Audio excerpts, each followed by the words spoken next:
आज Tripura 2 east parliamentary constituency का चुनाव हुआ। उसका आज दिन भर में बहुत ही शांतिपूर्ण ढंग से लोग आए, मतदाता आए, और अभी तक जो 8 बजे तक का हमारा पोल परसेंटेज है 80.32 total voter turnout Tripura east के पोलिंग में आया है। और पूरे दिन भर बहुत ही शांतिपूर्ण ढंग से ये मतदान हुआ। कंप्लेंट भी काफ़ी कम थी, जो भी हुई थी उनको हमने साथ ही साथ इंक्वायर किया और उसके ऊपर जो भी उचित कार्रवाई लेनी थी की गई।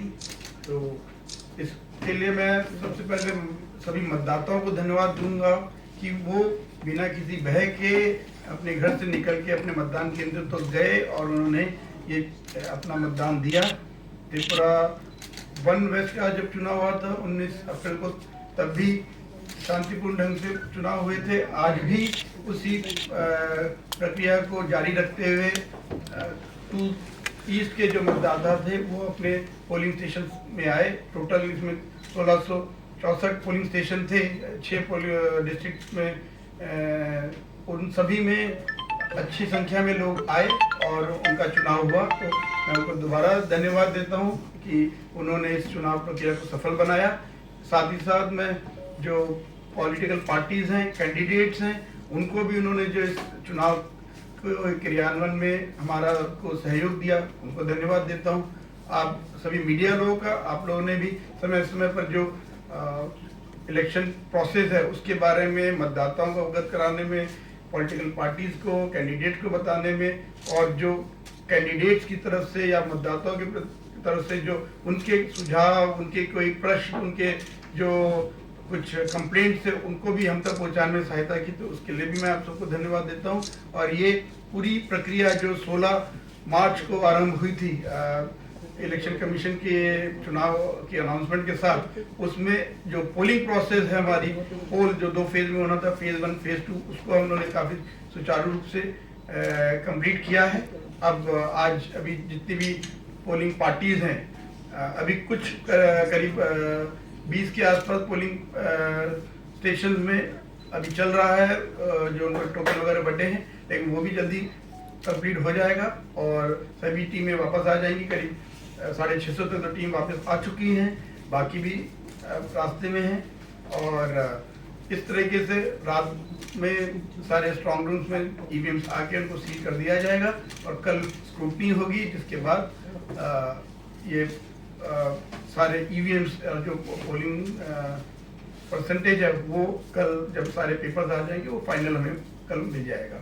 और उसके बाद जैसा आप जानते ही हैं कि ये फेज 2 कंप्लीट होगा। ये पूरी प्रक्रिया 7 फेजों की है, जो 1 जून को लास्ट फेज के बाद 4 जून को जब काउंटिंग हुई तब उसके साथ ये शेष होगी। तो हमारे यहाँ अब 4 जून को अलग अलग 20 लोकेशंस हैं जहाँ पे काउंटिंग होगी 4 जून को, और उसके बाद उसके तरफ से तो उसके लिए हमारी तैयारियां अभी से चल रही हैं। और इस बीच में जो हमें समय मिला है उसमें हम लोग और बाकी तैयारी पूरी कर लेंगे। तो हमें पुनः आप सबको मैं धन्यवाद देता हूँ कि चुनाव हम लोग बिना किसी वायलेंस के बहुत ही फ्री एंड फेयर मैनर में हम कंडक्ट करने में सफल हुए हैं, जिसमें सभी का योगदान रहा। स्ट्रॉन्ग रूम कितने हैं, तो इसके बारे में क्या कहना है? और एक दूसरा क्वेश्चन है, वेस्ट बंगाल में जैसे कमीशन के लोग वोटर के घर पे जाके उनको लेके आते हैं, उनको कॉन्फिडेंस देने के लिए, ऐसा कुछ यहाँ त्रिपुरा में नहीं हुआ।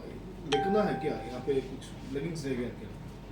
नहीं, जो आपने CAPF का एरिया डोमिनेशन बोला, जितना हमने देखा उसको हमें उस दृष्टि से देखना पड़ेगा कि कितनी फोर्स हमें इलेक्शन कमीशन से मिली। अभी आपका आप जो असेंबली इलेक्शन में आपको जो 400 कंपनीज मिली थी, आप उस दृष्टि से अगर कंपेयर करेंगे तो क्योंकि उससे कम केवल 85 कंपनीज हमें इस इलेक्शन कंडक्ट करने के लिए मिली थी। तो उस दृष्टि से अगर आप देखेंगे तो फोर्सेस का विजिबिलिटी कम रहेगा, लेकिन उसको भी कैसे बेस्ट वे में हम यूज करें उसको ध्यान में रखते हुए लोकल स्टेट पुलिस, TSR सबको लेके एरिया डोमिनेशन हुआ। और आप लोगों ने मीडिया के थ्रू उसको कवर भी किया है, जिसका काफी अच्छा असर रहा है। और जो आप दूसरा बोल रहे हैं कि वोटर्स तक पहुंचने के लिए, तो आप सभी जानते हैं BLO का सिस्टम रहता है, जो हर मतदाता के साथ परिचय बना के रखता है, उनकी जो भी डे टू डे उसमें चेंजेस आते हैं उनके घर में, उन डिटेल्स में वो देखते हैं और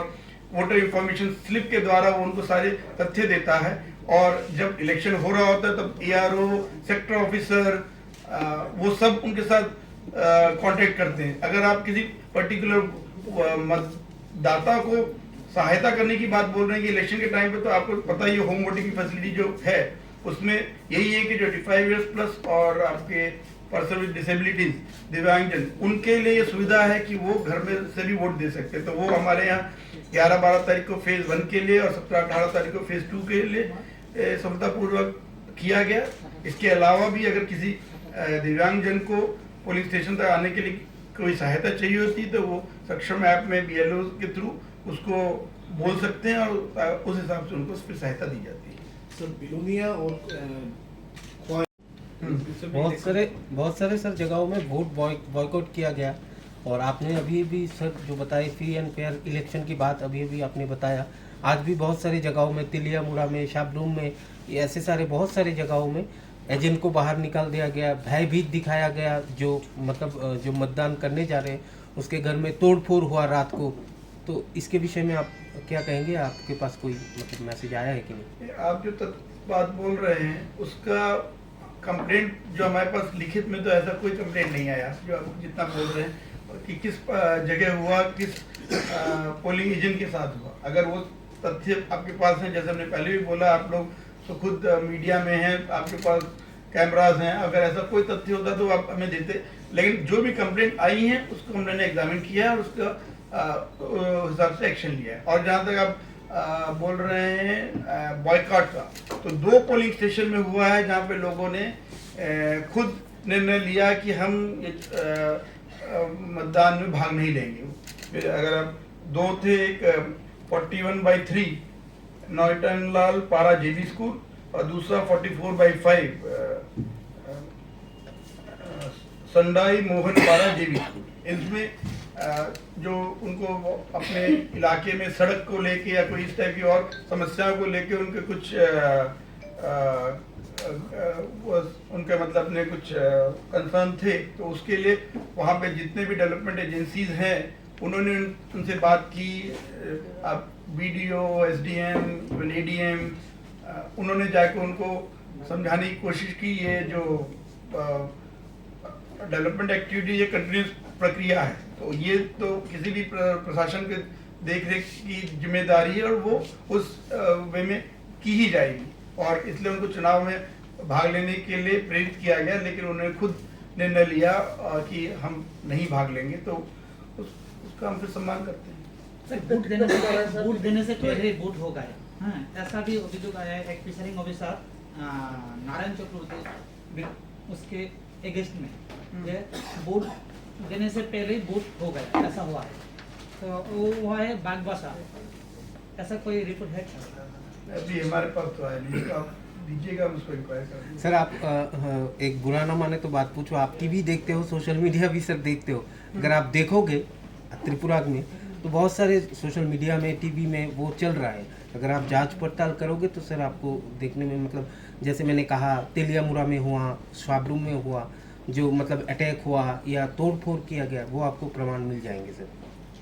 तो कितना वोटर नहीं दे आया? दो सेंटर में कितना वोटर है?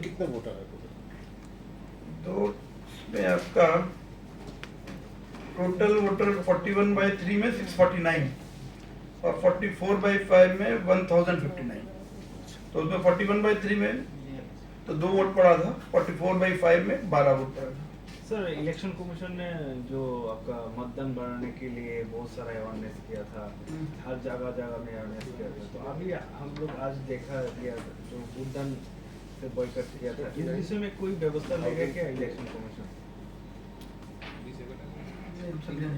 मतलब जो वोटर वोट बॉयकॉट किए हैं तो इसके ऊपर चुनाव आयोग क्या कोई एक्शन लेंगे या आप लोग कोई एक्शन लेंगे? चुनाव आयोग एक्शन वाला तो कोई बात नहीं है। हर मतदाता को स्वेच्छा से मतदान देने के लिए बोलते हैं, इसलिए किसी को फोर्स नहीं किया जा रहा। इलेक्शन कमीशन भी इसलिए किसी को फोर्स नहीं कर रहा। जैसे हमने कहा, हर जो जहाँ पे भी बॉयकॉट हुआ उनको यही समझाने का प्रयास किया गया कि आप अगर इस मतदान में चुनाव में भाग लेंगे तो आप खुद एक तरीके से अपने एरिया के डेवलपमेंट में पार्टिसिपेट कर रहे हैं, तो आप इसमें भाग लें, लेकिन फाइनली उनकी खुद की चॉइस है कि वो वोट दें या ना दें। सर तो इस कितने वोट केंद्र में 100% या उससे ज्यादा वोटिंग हुई इस पर? इसमें एक है आपका जो अम्बासा में है, करीब उसमें 112% का आया है। कारण वही है, इसलिए सही बात है, उसको अभी से बता देना बेटर है। जो कारण आपका फेज 1 में था, वन त्रिपुरा वेस्ट की सीट में, वही कारण है कि वहाँ पे गवर्नमेंट एम्प्लॉयज जो थे वो उन्होंने इलेक्शन ड्यूटी सर्टिफिकेट के अंतर्गत उसी निकटतम मतदान केंद्र में वोट दिया, जिसके कारण वो जितना मतदान खुद वहाँ के इलेक्टर्स का हुआ, उसके ऊपर जब हम वो ईडीसी के नंबर डालते हैं तो वो ज़्यादा हो जाता है। सर ब्रेकअप मिल सकता है कितना वोटर थे और कितना ईवीएम में गया, कितना गया? उसका फिर हम दे देंगे आपको, उसको आप लोग ले लीजिएगा उसका अभी हमारे पास, क्योंकि अभी ब्रेकअप नहीं है, लेकिन 112% हम ये बता सकते हैं और कारण वही है। सर कितना वोटर हुआ? 82.32। 80.32 अभी 8 बजे तक का जो फिगर है, अभी और थोड़ा सा चेंज होगा। सर इसमें टोटल कितना कंप्लेन आप लोगों के पास आया है? हम टोटल कंप्लेंट फर्स्ट फेज और सेकंड फेज सब मिला के 92 कंप्लेंट्स आया है, जिसको हम लोगों ने अकॉर्डिंगली डिस्पोज किया। 3 जो रिसेंट कह लीजिए आज आई है उसको देख, अब 2 बचा, एक और का भी अब जवाब आ गया, तो सभी जितनी आई हैं हमने सबका उसका एक्शन लिया। तो 5 जन एक्शन, तो 5 जन ने वोट देने के लिए, और वो खुद भी अभियोग किया कि कमीशन इस बारे में कुछ नहीं करता। आप लोग तो बारी बारी वोटिंग स्टार्ट किया 85 प्लस, तो आगे 5 इयर्स का एक मतदाता था, खुद ही चल के गया, ये अभियोग आया। इसमें आपको नियम को समझना होगा। नियम कहता है कि 85 वर्ष के ऊपर जो कोई है वो स्वेच्छा से चाहेगा तो इस सुविधा का इस्तेमाल कर सकता है, और अगर वो वरना वो अपना मतदान करने भी जा सकता है। तो अगर वो चाहती तो उसके लिए वो अपना आवेदन कर सकती, तो अवश्य वहाँ के उनको जाके भी घर में मतदान कराया जाता है। Sir, there is a incident in Kanchanpur, Mittingachara. Alleged that OC beaten some voters, they boycotted the vote. Later, the voting took place. Do you have any complaint about that incident? If so, what action you have taken? नहीं, complaint तो अभी मतलब ये खबर आई है तो उसको हम लोग अकॉर्डिंगली पुलिस के पास भेजेंगे। लेकिन जो आप बोल रहे हैं वो बात ठीक है, वहाँ पे कुछ बाहर जो बूथ रहते हैं उधर काफ़ी भीड़ थी, तो उसको डिस्पर्स करने के लिए उन्होंने जो लॉ एंड ऑर्डर एजेंसी ने उनको जो कार्यवाही करनी थी वो की गई, जिसके कारण शायद लोगों के कुछ वो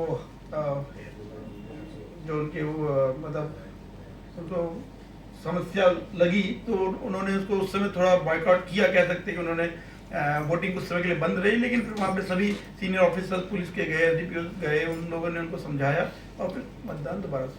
और जो उस विषय में और जो करना होगा वो जो भी आइन के हिसाब से जो किया जाना है वो किया जाएगा। सर मुंबई में एक बी अटैक हुआ, जो बी ये है, क्या हुआ? कितना आदमी इंजर्ड हुआ? वहाँ पे क्या होगा, एक्शन क्या?